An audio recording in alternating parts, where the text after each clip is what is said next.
ఇక్కడ వెంకటేశ్వర దగ్గర ఉన్న పిల్లలకు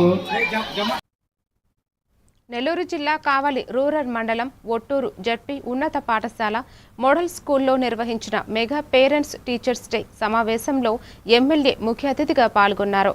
విద్యార్థుల సాంస్కృతిక ప్రదర్శనలు ఆకట్టుకోగా ప్రభుత్వం విద్యారంగంలో ఆధునిక సదుపాయాలు కల్పిస్తూ నాణ్యమైన విద్య అందించేందుకు కృషి చేస్తోందన్నారు. తల్లిదండ్రులు ఉపాధ్యాయులు సమన్వయంతోనే విద్యార్థుల భవిష్యత్తు మరింత మెరుగుపడుతుందని ఎమ్మెల్యే తెలిపారు. మీ తల్లిదండ్రులు కూడా మీ నుదుట రాతను మార్చలేరు. మీ జీవితానికి నుదుట రాతను మీరే మార్చుకోవాలి. తల్లిదండ్రులకు అన్నం పెట్టే స్థాయికి మీరు ఎదగాలి.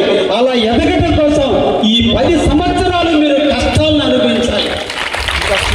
ఈ 10 సంవత్సరాలు మీరు సుఖాలకు దూరంగా, సుఖాలంటే వేరే రకమైన సుఖాలు కాదు, స్నేహితులకు దూరంగా, అలవాట్లకు దూరంగా, వీలంత వరకు పాఠ్య పుస్తకాల్లో పాఠాలు లేదా వీలంత వరకు జనరల్ చదువుకుంటూ నాలెడ్జ్ని పెంచుకుంటూ మీ జీవితానికి కావాల్సిన లక్షణాలను అవలంబి పెంచుకుంటూ ఎదగగలిగితే తప్పకుండా మీరు ఒక ఉన్నత స్థాయికి ఎదుగుతారు.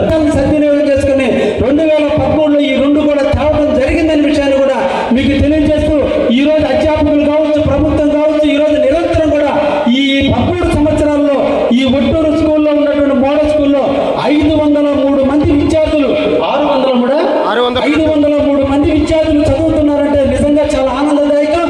తప్పకుండా మీకు కావాల్సిన సదుపాయాలను ఏర్పాటు చేసే దాంట్లో ఎప్పుడు కూడా మీ అందరికీ